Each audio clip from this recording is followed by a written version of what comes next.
में जो समझौते में जिसका वजीर आला बना उसमें वो बन जाएगा।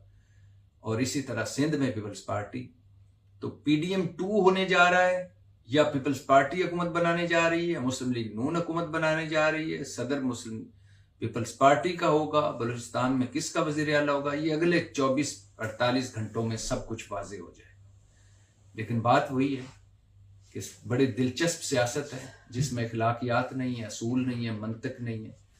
कि अकलियत वाले हुकूमत में जा रहे हैं हारे हुए, जीतने वाले अदालतों में रुल रहे हैं, और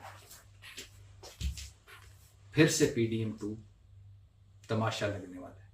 तो देखते हैं क्या होता है, लेकिन बड़ा दिलचस्प मरहला है। दुआ करें कि इसमें जो असल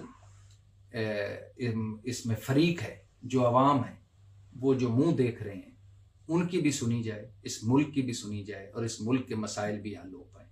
पाकिस्तान जिंदाबाद।